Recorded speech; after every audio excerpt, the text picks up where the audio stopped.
Pessoas que tiveram a vida transformada por Deus. Verdadeiras histórias de conversão rumo à vida. É isso que você encontra aqui no programa 180 Graus, o ponto da virada que começa agora.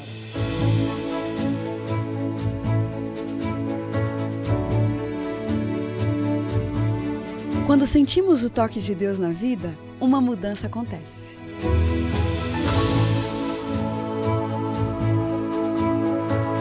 Surge à nossa frente possibilidades de felicidade plena. O toque de Deus restaura, renova, refaz.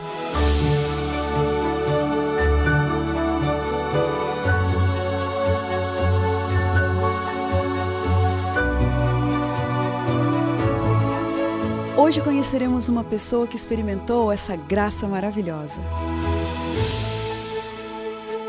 Ela vai nos contar sobre essa mudança de 180 graus que lhe trouxe paz.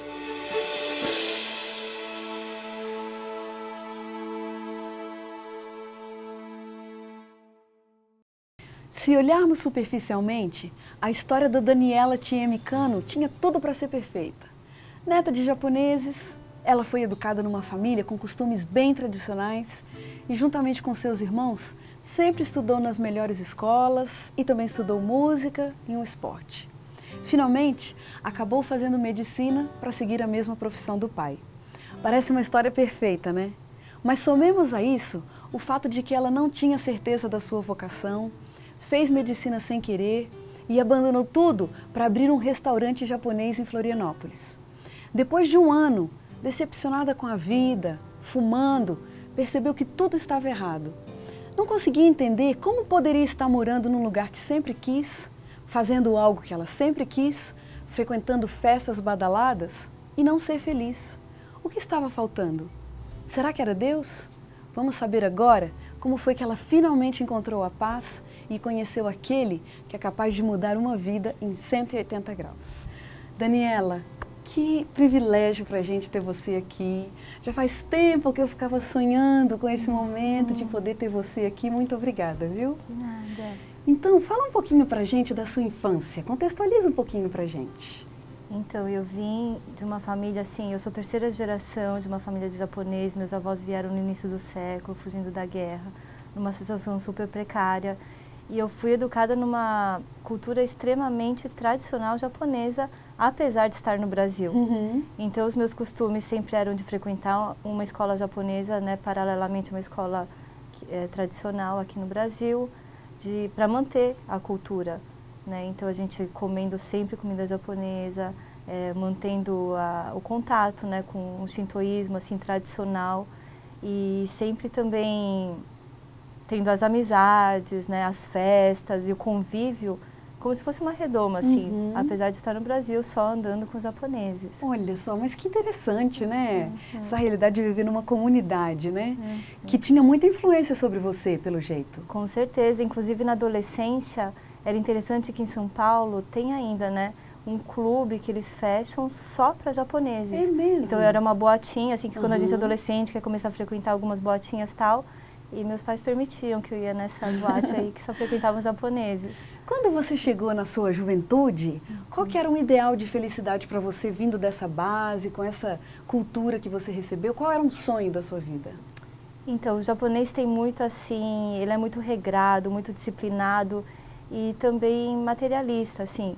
Então, a gente acredita que se faz tudo corretinho, disciplinadamente, você vai se dar bem na vida, materialmente falando, né? E eu tinha esse sonho, assim, de realmente seguir uma carreira, né? De me dar bem, assim, profissionalmente. E como a maioria, né? De uma família de classe média. E aí você acabou começando a faculdade de medicina, né? Sim. E depois, por que você mudou de ideia e acabou indo parar em Florianópolis? Então, eu fiz a faculdade de medicina um pouquinho, assim, contrariada. Eu achava que meu pai estava forçando um pouquinho mais. Eu sou filha mais velha de 3 irmãos e ele sempre foi um pouco mais assim rigoroso e eu achava que tinha que seguir o que ele estava falando mesmo, porque eu também não sabia o que eu queria fazer. E aí acabei fazendo a faculdade, passei em Botucatu, que é no interior de São Paulo, e E pela primeira vez na vida, eu estava longe dos meus pais. E comecei aquele questionamento, será que eu quero ser médica, será que eu não quero? Começou a aumentar quando eu comecei a fazer as aulas de medicina, participar de anatomia, vendo aquele monte de cadáver. Depois, no segundo ano, eu vendo aquele monte de parasitas, né, aquelas lâminas. E eu não me identificava com aquilo. Mas eu fui indo, empurrando com a barriga e tal. E meu pai eu sempre voltando para São Paulo, que meus pais moram em Santo André. E eles falavam, tá tudo bem? Eu, não, acho que eu quero desistir. Meu pai, não, aguenta até o segundo ano, aguenta até o terceiro ano, quarto ano. Aí quando eu já estava no quarto ano, não tinha mais o que fazer, né? Eu já estava quase me formando e acabei me envolvendo, assim, com amizades muito, né, assim, com amigos que gostavam muito de festa. E eu era da comissão de festas, inclusive, né, da minha turma. Eu organizava sempre até uma banda de rock, né? Eu tive só de mulheres, a gente dava shows e tal. E até que eu me formei e fiz minha especialização em São Paulo. Saí de uma cidade do interior, fui para São Paulo e não estava me adaptando mais à rotina de São Paulo. Cidade grande? Cidade grande, aquela bagunça. E aí eu decidi que eu queria mudar, assim. Eu falei, eu não quero mais morar aqui nessa cidade muito barulhenta. Eu morava lá perto da Paulista e muito estresse no trânsito. E eu achava que eu tinha que estar em outro lugar. E aí recebi a proposta de morar em Florianópolis. Foi assim que você foi, então, para Florianópolis? Sim.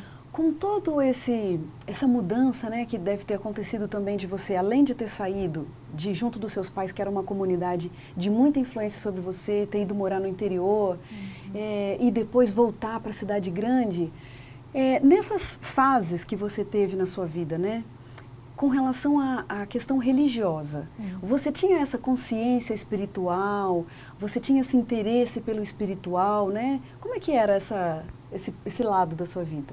Então, a minha família me colocou, desde criança, eu estudei 9 anos no colégio católico. E da parte da família, era uma coisa mais assim, shintoísta por tradição. De tradição mesmo. De fazer aquele culto aos mortos, né, de ter o Hotoke-san, que é uma casinha que os irmãos mais velhos preservam, com a foto dos antepassados. Mas né? uma coisa mais por cultura. Por cultura. E quando a pessoa morre, tem toda aquela missa até os 50 anos após a morte, né, do falecido, tudo. Então a gente acende um incenso, né, leva comida para os mortos e tal. Geralmente nas casas dos tios mais velhos é que eles mantêm. Que mantém ainda. Isso. Nesse período que você mudou e foi para Botucatu, envolvida ali naquele ambiente acadêmico e tal, você tinha uma vontade pelo espiritual ou não? Não buscava nada. É mesmo? Não tinha curiosidade. Vazio, curiosidade. Até minhas amigas eram um pouco envolvidas assim com taoísmo, né? Umas iam em cartomantes, espiritismo, mas eu nunca tinha me interessado, assim eu não frequentava junto com elas. Que curioso. Depois que você foi morar em Florianópolis, você disse que terminou o curso de medicina, fez especialização e a continuação lógica da história seria, comecei a exercer minha profissão. Mas o que aconteceu lá em Florianópolis? Então, eu tinha um sonho, na verdade, de não ser médica, 100% médica. Eu achava assim, eu não conseguia me ver dentro de um hospital. E eu lembro que meu pai tinha um amigo que era médico e tinha um restaurante. Eu achava aquilo o máximo. Falei, olha, para ser médico não precisa ser só ser médico, eu posso ser dono de um restaurante. E esse amigo meu que me chamou em Florianópolis era exatamente para abrir um restaurante. E eu acabei indo para lá, mas nunca pensando em largar a medicina. Eu achava que dava para conciliar as duas coisas, né? Ah, entendi. Ali em Florianópolis, uma cidade bonita, né? Muitos brasileiros sonham em morar em Florianópolis. Você jovem ainda, como que acabou sendo o seu estilo de vida ali? Então, lá eu acabei montando uma sociedade, né? Com japonês, inclusive, né? E era um empresário que já tinha bastante experiência em outras áreas também. E acabei meio que, para promover o restaurante, nós éramos novos lá na ilha. E a ilha é aquela coisa, né, bem assim, tradicional também, que as famílias se conhecem e tal. E 2 japoneses chegando em Santa Catarina, em Florianópolis, a gente tinha que promover o restaurante. Então eu tive que começar a fazer eventos, organizar festas, né, para realmente promover o comércio, né. E se você pudesse me dizer assim, um final de semana na vida da Daniela Cano lá em Florianópolis, como é que era? Em alguma festa. Sempre, assim. Sempre em alguma festa? Sempre em alguma festa. Fumava também? Fumava, bebia, né? Vida. A sua situação com você mesma, quando passou ali um ano, um pouquinho de tempo assim, como que você começou a fazer um balanço da sua, do rumo que a sua vida estava tomando? Então, depois de um ano que eu estava nessa vida, eu comecei a perceber, porque na faculdade, no 5º ano, eu já tinha tido contato com a Bíblia. Meu primeiro contato com a Bíblia foi através de um ex-presidiário que era viciado em crack, acabou sendo solto da cadeia depois de 2 anos. Opa, só fala mais um pouquinho como é que é essa história. Uma médica entra em contato pela primeira vez com a Bíblia a partir de um ex-viciado. Como é que foi mesmo essa história? Então, foi num plantão que eu estava dando. Eu morava numa casa, numa república, com várias estudantes que faziam diferentes cursos. E minha casa era sempre muito cheia de gente. Eu era festeira, minhas amigas também, então sempre era uma casa muito movimentada. E um dia eu estou chegando de um plantão no 5º ano da faculdade e me deparei com uma festa. Eu estava super cansada, eu não estava entendendo o que era aquilo. E minhas amigas vieram contar que, na verdade, tinha essa pessoa que ficou 2 anos presa na cadeia, né, que alguns anos atrás tinha tido um problema lá com drogas na faculdade. E esse rapaz foi o bode expiatório desses estudantes todos. Em vez de eles ficarem presos, esse rapaz acabou ficando. E ele foi absolvido justo naquele dia que eu estava voltando do meu plantão. Ah, entendi. E como que ele te apresentou a Bíblia? E aí eu fiquei super irritada com aquela situação, que eu estava morrendo de sono, quase 36 horas sem dormir. Ai. E falei para minhas amigas, olha, eu quero que vocês acabem com essa festa. Então vai todo mundo embora, porque eu preciso dormir e tal. E aí esse moço veio agradecendo pelo jantar que a gente estava oferecendo, tudo, e que ele era analfabeto e aprendeu a ler a Bíblia na cadeia. E ele se ofereceu para vir todas as quartas-feiras em casa para ler a Bíblia conosco. Olha! E eu não tive coragem de falar que não aceitava aquilo, eu achei muito, assim, gentil da parte dele. Foi o primeiro contato que você teve, estudando um pouquinho, aprendendo um pouco mais. Mas você vinha dizendo que depois, lá em Florianópolis, quando você fez aquele balanço, você estava relacionando isso com esse contato. Então, porque nesse contato com a Bíblia, eu comecei a me interessar. Eu não tinha Bíblia, minhas amigas também não.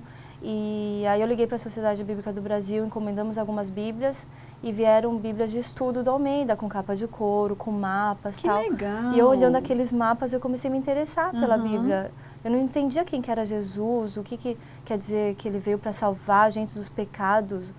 O que era pecado? Eu não entendia o que era pecado, o que era salvação, eu não entendia nada.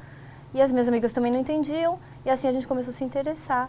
Até que uma amiga minha namorava um adventista, e a mãe dele, lá de Goiânia, começou a encaminhar estudos bíblicos por correio. Então esse foi o meu primeiro contato, mas mesmo assim eu não entendia muito bem aqueles estudos. Acabou se mudando? Acabei me mudando para São Paulo, logo que eu me formei. E lá em São Paulo a gente conseguiu um teologando para dar continuidade nos nossos estudos. Então, enquanto eu fazia a especialização, eu já estava assim, tentando parar de fumar, parar de frequentar boates, aquilo tudo não estava mais fazendo sentido. A sua mudança para Florianópolis acabou interrompendo esse processo? Então, aí quando eu fui para lá, eu me desfiz de tudo que eu já estava estudando, a minha espiritualidade, porque eu tive que voltar para esse mundo de festas, de balada, tudo. Nessa situação em que você se encontrava... E 1 ano depois, eu realmente me veio uma coisa assim, nossa, eu estou fugindo de tudo que eu já estou tentando largar. E comecei a falar, não, agora eu acho que Deus não vai querer mais que me aceitar, porque eu estou fugindo dele de novo, né? Olha. E aí acabei, então, voltando a estudar a Bíblia. Quando você fez esse balanço, Daniela, ali depois de um tempinho já morando em Florianópolis, a coisa não correu pelo jeito muito bem como você estava esperando, né? Agora, a possibilidade de voltar a estudar a Bíblia e de ter um contato com Deus estava muito difícil? Não é que estava difícil, eu não conhecia nenhum cristão, assim, eu era nova na área, vamos dizer assim, né? E não tinha grandes amigos, assim, muito menos, assim, que acreditavam no que eu acreditava. E aí uma funcionária minha, né, que ela era cozinheira, ela era cristã, e ela falou que era para eu orar muito, que Deus ia encaminhar as coisas. Até que eu realmente encontrei uma pessoa que poderia continuar me dando estudos, inclusive para algumas pessoas, assim, que estavam procurando também. E formamos um grupinho, então, para voltar a estudar a Bíblia. E foi até que relativamente fácil, assim, né, essa volta. Só que o difícil foi com relação ao negócio. Claro! Né, porque eu tinha uma sociedade, na verdade, era um relacionamento meio mal resolvido. E para o sócio entender que eu não queria mais trabalhar com bebida alcoólica, Eu né, imagino. que realmente eu queria guardar o sábado, né? Quais eram mais as dificuldades, os obstáculos que você tinha que enfrentar ali nesse processo? Sua família também fazia parte desses obstáculos? A minha família estava em São Paulo, então eles nem sabiam direito o que estava acontecendo comigo, porque meus pais ficaram muito chateados de eu ter saído de São Paulo daquele jeito e ter largado a medicina, né? Para abrir um negócio que eu nunca, ninguém na minha família tem restaurante. Então eu fui me aventurar, vamos dizer assim. E para japonês é meio assim, né? Você pode ir, mas então você pode se virar também, né? Então eu tive que arcar com as consequências daquilo e eu tinha vergonha também de falar a situação que eu estava, Entendi. né? Então foi complicado, assim, quando eu fui voltando para buscar a Bíblia, estudar tudo, a maior dificuldade que eu tive, além da sociedade que eu tinha com meu sócio, né, era também com colegas, amigos, que eu estava fazendo amizades, porque eu me sentia muito sozinha. Eu não tinha amigos cristãos e todos achavam que eu estava ficando louca. Imagino. Olha, eu fico imaginando que uma coisa é você se interessar pela Bíblia. Outra coisa é você se imaginar assumindo diante da sua sociedade, né, dos seus amigos mais próximos, até mesmo da sua família, porque em algum momento você ia ter que ligar para os seus pais e dizer, olha, estou passando por uma revolução, né? Quando você voltou a estudar a Bíblia ali em Florianópolis, você tinha noção do caminho que isso poderia te levar? Nunca. Eu nem imaginava o que ia acontecer comigo. Mas eu tinha tanta certeza, assim, que eu tinha que estar no caminho de Deus, porque eu estava vendo o mundo tão perdido, tão perdido. E eu falei, eu vou me apegar nos pés de Jesus e seja o que Deus quiser. Como se eu estivesse pulando de um abismo, assim, que eu não sabia onde ia ser o fim. Olha. Mas quando eu li a palavra de Deus de madrugada, eu aprendi o que era jejuar. Eu falei, vou jejuar. Por que Jesus jejuava? Eu vou tentar jejuar também para ver se eu escuto a voz de Deus. Não escutava uma voz audível, mas eu via Deus falando comigo através da Bíblia. Acordava de madrugada, abria e vinha um versículo que me consolava, que me fortalecia, que eu entendia que eu estava no caminho certo. E a questão também, uma curiosidade que me veio agora à mente, você disse que fumava também, né? E como que você resolveu essa questão? De parar de fumar? O cigarro era uma coisa que eu tinha um apego, assim, meio que emocional, porque nesse momento que a gente está com mais dificuldade, mais sozinho ainda, parece que o cigarro se torna um companheiro. E eu fumava meio que escondido assim, mas fumava sempre. Até que uma pessoa que tinha me dado estudo bíblico lá em São Paulo, na época que eu estava fazendo especialização, era um teologando na época, ele estava em Blumenau, coincidentemente, acabou casando com uma das minhas melhores amigas. Como é que é o nome dele? Hércules. Hércules. Então ele estava lá e ele me ligou, ele falou, Dani, vai ter um batismo agora, dia 14 de dezembro, né? Era dia 11 de dezembro, aquele dia. E você não quer se batizar? Você já está estudando a Bíblia de novo? 11 de dezembro. E tinha um batismo, o último batismo do ano, que era em 2002, né? Que ele falou, acho que você já estudou bastante em São Paulo, está estudando agora aqui em Florianópolis, você já está convicta de tudo. Mas eu falei, Hércules, eu tenho um negócio do cigarro. Eu acho que eu não vou conseguir me batizar, porque eu não quero ir para uma igreja fumando cigarro. Eu não acho que isso é certo. Eu não quero ficar fumando escondido dos outros. Eu quero ir de maneira transparente. Daí ele me falou assim, acho que você tem que fazer uma oração. E eu pensei assim, é fácil para um pastor falar, faz uma oração. Eu tinha um apego emocional com aquilo. Eu falei, eu não preciso me batizar agora, dia 14. Eu pensei, pode ser em janeiro, pode ser em março do ano que vem, pode ser em dezembro do ano que vem, não precisa ser agora. Mas eu resolvi conversar com Deus, eu estava em pé. E falei, Senhor, se for da sua vontade que eu me batize agora, dia 14, daqui 3 dias, então o Senhor tira de mim essa vontade, porque não foi o Senhor que me criou e que me conhece desde o ventre da minha mãe. O Senhor sabe que eu nasci fumando. Então, por favor, me ajuda, né, me libertar disso, se for da tua vontade. Senão, eu vou para outro dia. E aí, o que aconteceu? Que depois dessa oração, no dia seguinte, eu acordei, fui fumar, passei mal. Aí, achei que é porque estava em jejum. Aí, o dia foi corrido, fui almoçar, passei mal novamente. Falei, acho que eu comi muita fritura. Aí, fiquei o dia inteiro trabalhando no restaurante, depois da janta, todos os clientes iam embora, eu gostava de fumar. Quando eu fui buscar meu cigarro no deck, assim, que o restaurante era numa marina, fui buscar o cigarro, tinham roubado o meu maço e o meu isqueiro, que estava numa mesa. Alguém levou embora. Aí eu pensei, nossa, eu não acredito, eu não tenho amigos mesmo. Quem é que levou meu maço e meu isqueiro? E naquela época não tinha nada aberto, depois das 2 da manhã. E estava indo embora para casa, quando eu virei as costas para o restaurante, uma voz assim na minha mente, você não vai mais fumar. Aí eu fechei os olhos, eu falei, não, acho que Deus está falando comigo. E aí lembrei da oração que eu tinha feito no dia anterior. Eu falei, não, é Deus falando comigo. Aí começou a cair uma ficha de tudo que eu tinha tentado fumar aquele dia, da oração que eu tinha feito. Eu falei, não, é Deus que está falando comigo, eu não vou mais fumar. Aí liguei pro pastor e acabei me batizando. Olha, mas que história! Você se lembra do que significou o batismo para você? Que momento de encontro com Deus que foi esse? Então, eu ter mergulhado nas águas foi uma coisa que parece que eu queria morrer. Eu estava me chegando nessa tribulação toda que eu passei, de ter fugido da medicina, de ter fugido de casa. Eu senti de verdade que eu precisava passar por aquilo para Deus me mostrar o quanto eu era rebelde, o quanto eu precisava dele para mudar o meu jeito de ser. E a gente continua ainda precisando, mas quando eu mergulhei na água, eu falei, eu quero morrer de verdade para quem eu era, para me transformar numa nova pessoa, né? Que coisa linda, foi muito significativo para você. Foi muito significativo. Essa cerimônia. Eu via que Deus queria me mudar mesmo, assim, na marra. Mas Daniela, alguém não poderia estar ouvindo essa nossa conversa e pensar assim, essa menina é louca. Ela foi muito bem educada, foi muito bem preparada para aquele ideal de felicidade lá que ela tinha no passado. E agora é uma coisa quase vergonhosa uma pessoa que entra no mundo da universidade, uma pessoa descolada, que experimenta liberdade ao máximo e agora vai se restringir a uma religião, a estudo da Bíblia. Como que você lida com isso?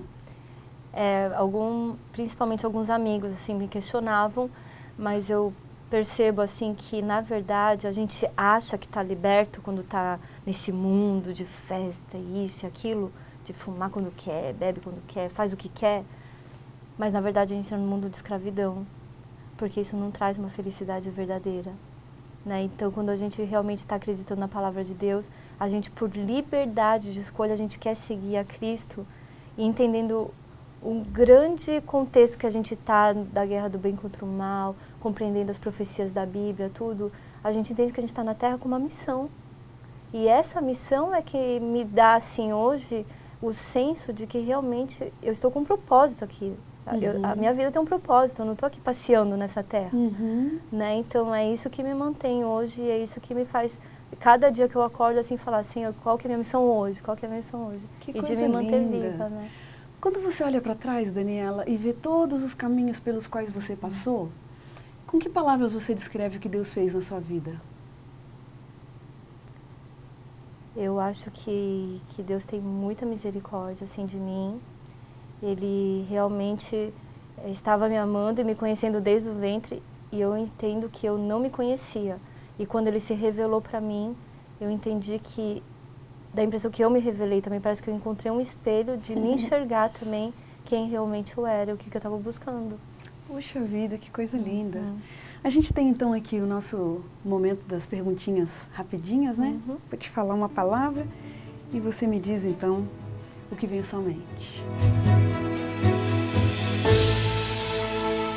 Vida. Alegria. Deus. Amor. Juventude. Liberdade. Felicidade. Família. Dinheiro. Limitações. Pecado. Tristeza. Um privilégio.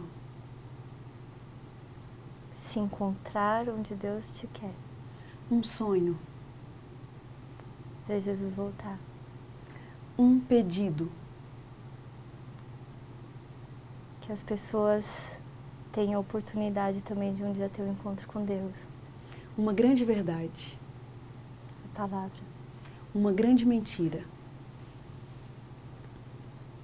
O engano. Casamento. Felicidade. Envelhecer. Privilégio. Família. Muita alegria e credibilidade. Justiça. Senhor. Um versículo da Bíblia que te acompanha. Tudo posso naquele que me fortalece. É isso mesmo, Daniela. A sua história prova isso, né? Que Deus pode todas as coisas e você pode tudo nele. Muito obrigada por ter vindo aqui, dividir um pouquinho de você com a gente. Que a sua vida, que o seu testemunho ainda continue abençoando muito mais pessoas. Muito obrigada. Um abraço para você. E a gente termina o programa 180 Graus, o Ponto da Virada, feliz por essa história tão inspiradora.